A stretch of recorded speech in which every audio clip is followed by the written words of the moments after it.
Praise the lord అండి.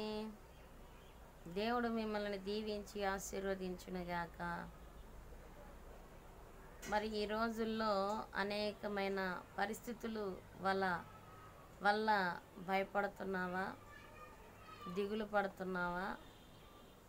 ఏంటి ప్రపంచం ఎటు వెళ్తుంది? గందరగోళమైన పరిస్థితుల్లోకి వెళ్ళిపోతుంది. మనుషులు చూసి అసహించుకునే పరిస్థితులలో ఉంటున్నాం. మనుషులను చూసి ద్వేషించుకునే పరిస్థితులలో ఉంటున్నాం. మనుషులను చూసి చంపుకునే పరిస్థితులలో ఉంటున్నాం. క్రైస్తవుడా, క్రైస్తవురాలా, బాధపడుతున్నావా? దిగులు పడుతున్నావా? ప్రేమ కరువైపోతుంది అనుకుంటున్నావా? ఒక విషయంలో నవ్వాలనిపిస్తుంది. ఎందుకంటే మరి అంత్య దినాలలో ఉంటున్నామని క్రైస్తవులందరూ గ్రహిస్తున్నారా? ప్రేమ కరువైపోతుంది. ఒక ఇంట్లోనే శత్రుత్వం పెరుగుతుంది.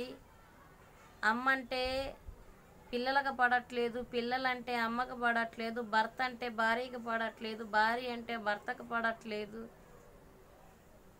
వ్యవస్థ ఎటుపోతుందని బాధపడుతున్నారా?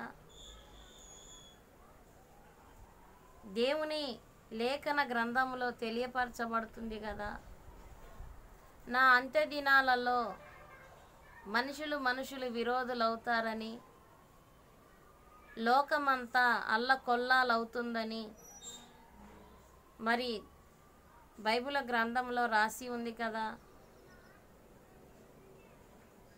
కానీ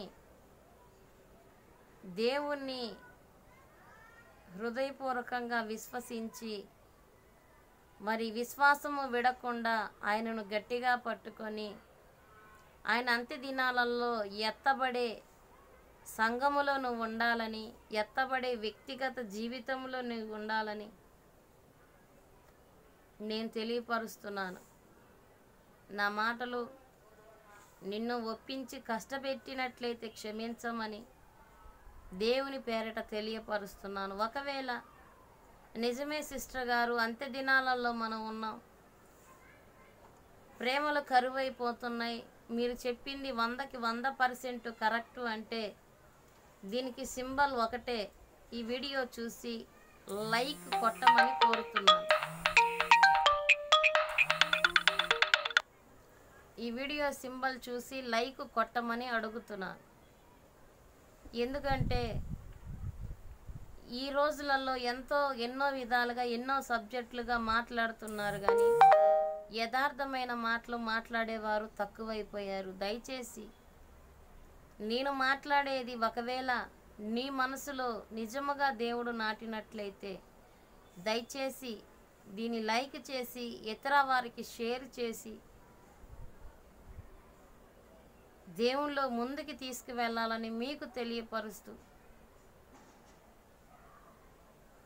ముందుకి ఈ మాటలు ఎంత బాధాకరంగా మాట్లాడుతున్నానో మీరు గ్రహించాలని మీకు తెలియపరుస్తూ నా మాటలు ముగిస్తున్నాను. దేవుడు మిమ్మల్ని అందరినీ దీవించి ఆశీర్వదించునుగాక.